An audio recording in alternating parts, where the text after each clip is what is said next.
আসসালামু আলাইকুম। আপনারা তো জানেন আমাদের এই এজেন্সি ধোকার মাধ্যমে এই গত ভিডিওতে বলছিলাম এজেন্সি ধোকার মাধ্যমে আমাদেরকে রাশিয়া ইউক্রেন যুদ্ধে পাঠিয়ে দিয়েছিল 7 জনকে।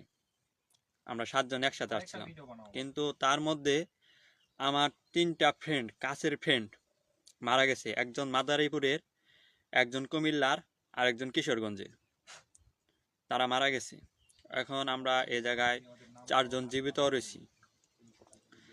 মাদারীপুরের মোহাম্মদ সুরুজ কাজী মারা গেছে, কুমিল্লার মোহাম্মদ ইউসুফ খান, আর কিশোরগঞ্জের মোহাম্মদ জাহাঙ্গীর হোসেন মারা গেছে। এখন আমরা এই জায়গায় 4 জন রয়েছি। এই জায়গায় যে আমাদের যে ফ্রন্ট লাইনের অবস্থা খুব ভয়াবহ। প্রতি 5 মিনিটের মধ্যে 3টা 4টা করে ড্রোন আসে।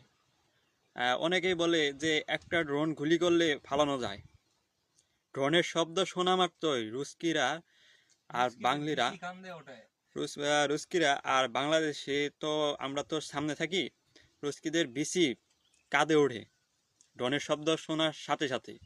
এরকম একটা ভয়াবহ পরিস্থিতিতে আমাদের রাখা হয়েছে।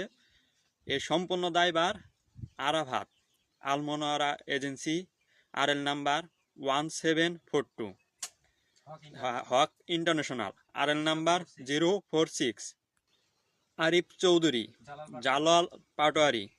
তারা মূলত রাশিয়াতে লোক পাঠায় কোম্পানিতে মূলত বেতন টেতন ঠিক মতো দেয় না। পরে তারা প্রেশার করে, বুদ্ধি করে, ছলে বলে, যে কোনোভাবেই হোক তারা রাশিয়াতে পাঠায়। একটা লোক যদি যুদ্ধে পাঠাতে পারে 5,80,000 রুবল দেয়।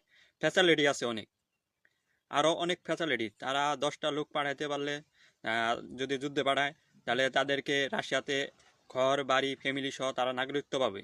এরকম ফ্যাসিলিটির জন্য তারা, আমার জানা মতে, যে ওই জায়গা থেকে এই প্রায় 16-17 জন লোককে এইভাবে পাঠিয়েছে। আরও অনেক লোক, প্রায় 23 জন লোককে তারা অনলাইনের মাধ্যমে অ্যাপ্লাই করাইছে।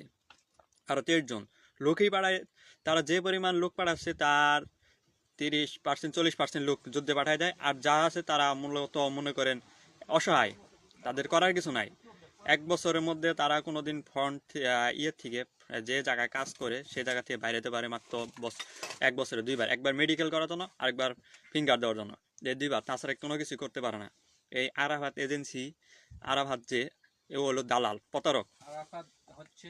আরাফাতের কারণে আমার কাছে 3টা ফ্রেন্ড, বন্ধু, তারা মারা গেছে মাইন্ড এবং ড্রোনের আঘাতে। তাদের লাশটা পর্যন্ত আমরা আনতে পারিনি।